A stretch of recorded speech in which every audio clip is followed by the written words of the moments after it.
I'd like to call to order the Finance Committee meeting for March 11th, 2025 at 5:45 p.m. Please stand for the Pledge of Allegiance. I pledge allegiance to the flag of the United States of America and to the republic for which it stands, one nation, under God, indivisible, with liberty and justice for all. Attendance roll call. Alderpersons Wolf. Here. Schrader. Here. Madden. Here. We have a quorum present. Thank you. Public meeting notice? This meeting was noticed in accordance with the open meeting law on Friday, March 7th, 2025. Thank you. Approval of the minutes from February 25th, 2025? Move to approve. Second. Any discussion? Seeing none, all those in favor say aye. Aye. Opposed? That passes. License approvals, there are none.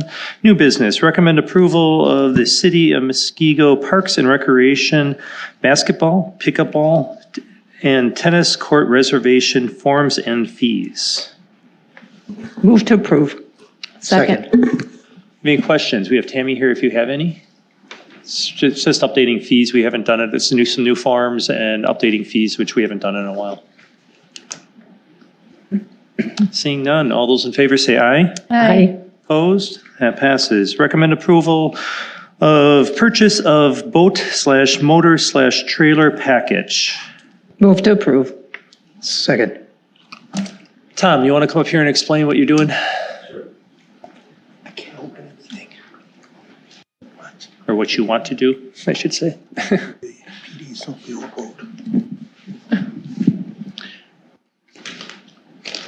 Hi, everybody.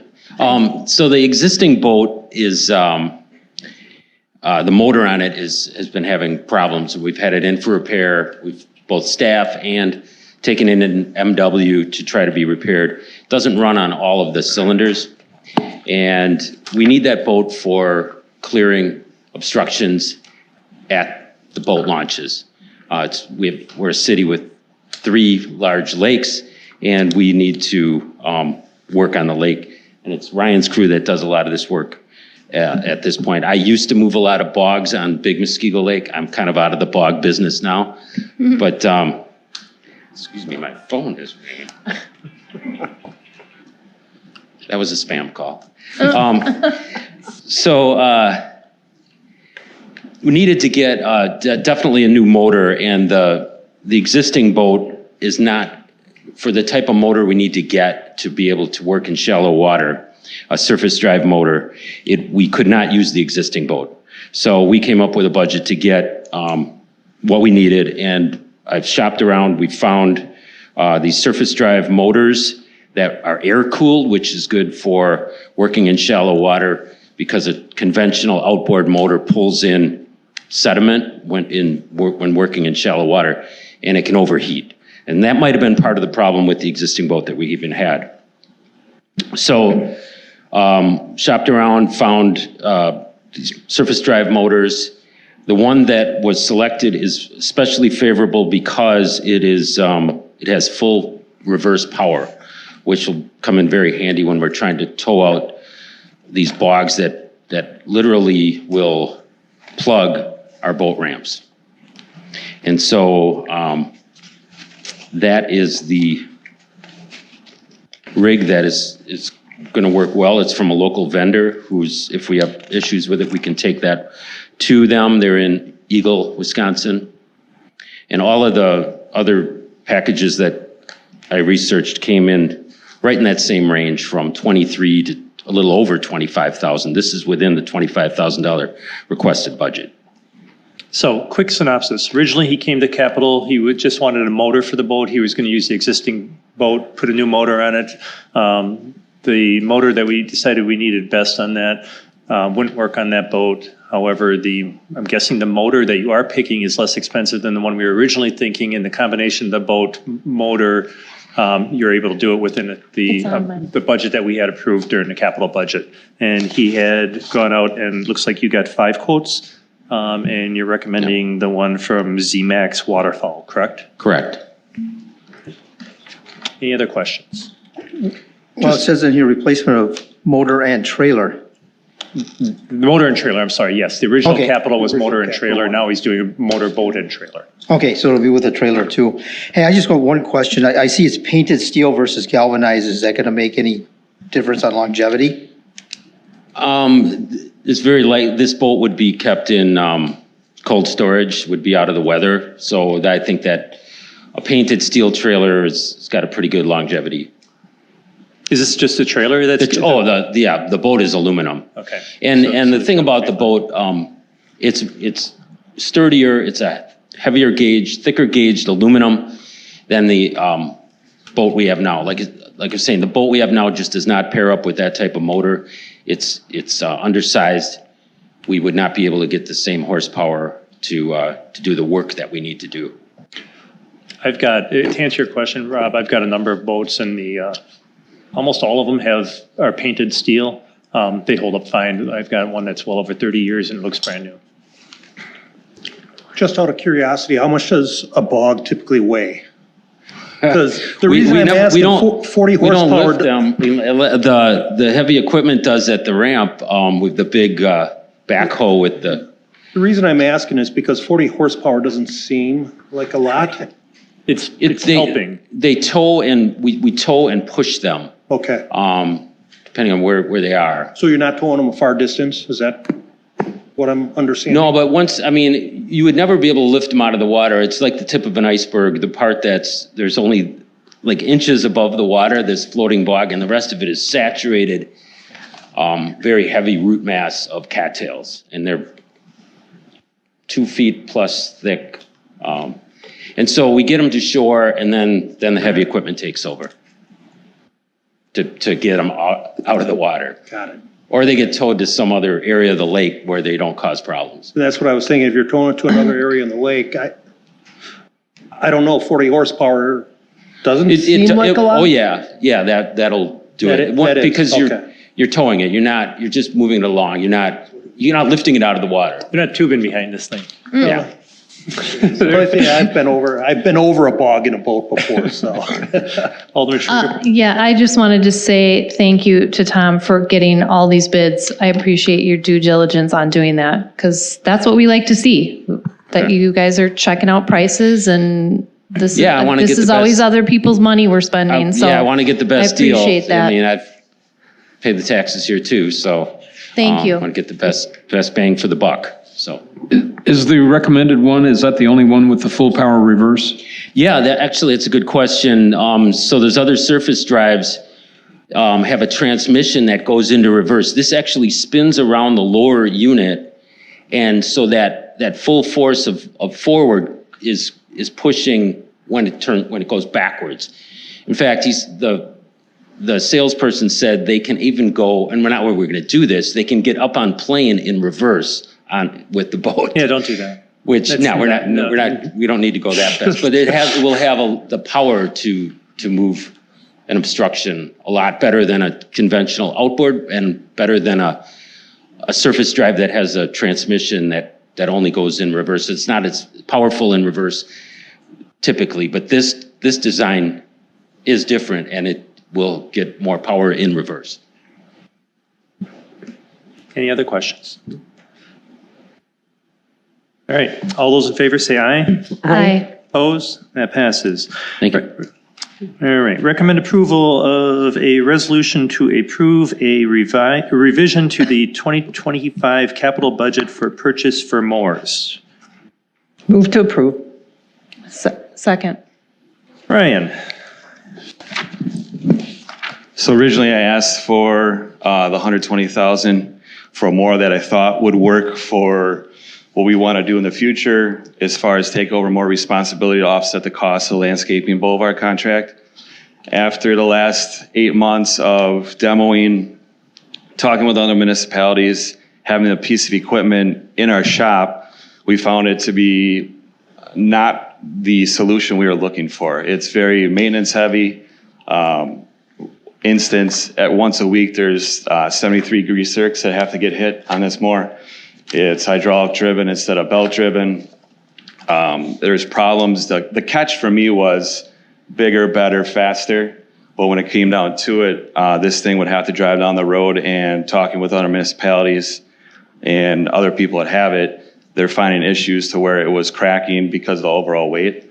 So what I'm asking for in the memo is 2 pieces of equipment for less price than what I asked for originally. We did demo those 2 pieces of equipment, talked with multiple suppliers, had them out, and with the parks that we want to take over in the future and the ones that we're currently doing, these 2 pieces of equipment will still help us continue to get things done efficiently, and then help us in the future if we ever had to add and take on more responsibility. I do like that you actually put in the trade value. It's kind of nice to see that. I'd like to see that on more quotes so we know what we're doing. So you got 20,000 off for the trade-in. Correct. And typically, if we're trading it in, we do have the value on these. It's if it's going to Wisconsin surplus, which we get like the old boat will probably go on Wisconsin surplus. You have no idea what you're going to get, so that's why it's not on there. Yeah. But I mean, if you'd like in the future, we can report back what we do get, so you know. Well, the reason I bring that up is that it looks like we're saving, what are we going down to, 70,000 from Yeah. 120? So it's Yep. a roughly $50,000 savings.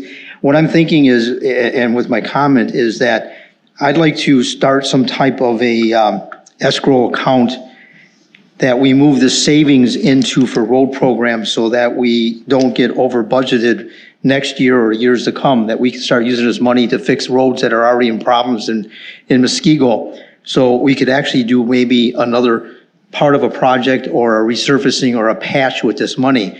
And I'd like to see that money be put aside rather than go back in the general fund and nobody knows where it goes. And that's my point on also how much money we're getting to trade in, because we do all these budgets and then we say we want 100,000 and we say we get 10,000 back for a trade-in on whatever it is. We have no idea where this money's going. It just goes back in the general fund, and then we say, okay, we raised taxes this year and we're getting money back, and that's the people's money. So I think that money should be repurposed to a position that we have a need for, and not a want for, a need for in Muskego. And right now, the biggest problem is roads. As a matter of fact, you know, you were just out at a place, with the turn over there on Gulkey, and that turn on the road is getting all spiders on there too, as well. It's not a heavily trafficked area, but you have school buses, like you said, going down there. I'm starting to see this more and more in the city. So I'd like to see this money repurposed to road programs. And I'd be all for it. We have done resolutions or came back and done memos in the past to where maybe we ran into emergency situation throughout the year. You know, I gave you these projections in July. Well, I And understand. then, we come up to it and we try and get as close as possible. But when we're trying to, at a time when we're trying to save money and do more for less, I think this is the best possible solution. And I'm never going to turn money down for the roads, but. No, and my point is not just DPW money. I like to see anything we do savings throughout the year, off our budget, because we raised taxes last year. And my goal is like everybody's, I believe, is to keep taxes in line as much as we can. And we have a lot of new things that are coming up. I'd like to know where this money's going. And like I said, the roads are the biggest dilemma. And I remember, I think Kevin was the one who suggested that we need to take a look at borrowing money for the roads, and that's expensive as well. So if we can repurpose money that we're saving, then hopefully we don't have to borrow money. So something to consider. That's my proposal. And the original piece that I asked for, if you remember back in July or October when we finally approved it, that was a piece that was going to be a year out. So we weren't really going to be able to reap the benefits until 26 in a landscape contract. These 2 pieces I can get right away. And that is why we could lower the contract this year right away. So we're saving on that end too, with my staff taking over responsibilities in both years. I just have a quick question, if that's okay. Yep. Like I was saying to Tom, did you get other bids or? Yeah, they're in your Yeah. packet. Oh, They're okay, there. they were Yes. in there, okay. Yeah. I didn't see them, I just didn't see them in this, but, and then, you just said how this will save for that, so is that already calculated in the Correct. new bid for? Okay, for Yep. the, lawn The service? responsibilities of whatever contractors reward the bid compared to my staff's responsibilities, Scott already added in the 25, knowing that we could take on this responsibility now instead of a year from now. Awesome. Okay, Okay. Any Thank other you. questions? All those in favor say aye. Aye. Opposed? That passes. Voucher approval. I gotta get back here now. Okay.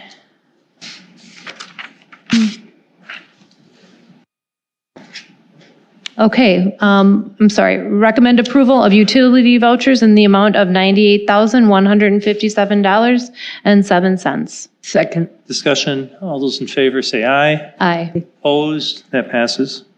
Recommend approval of tax vouchers in the amount of $800.33. Second. Discussion. All those in favor say aye. Aye. Opposed? That passes. Recommend approval of general fund vouchers in the amount of $1,515,356.43. Second. Discussion. All those in favor say aye. Aye. Opposed? That passes. And recommend approval of wire transfers for payroll invoice transmittals in the amount of $436,467.82. Second. Discussion. All those in favor say aye. Aye. Opposed? That passes. There is no finance director's report. Any communications or miscellaneous business? Hearing none, a motion to adjourn would be in order. So moved. Second. All those in favor say aye. Aye. Opposed? We're adjourned at 6:04.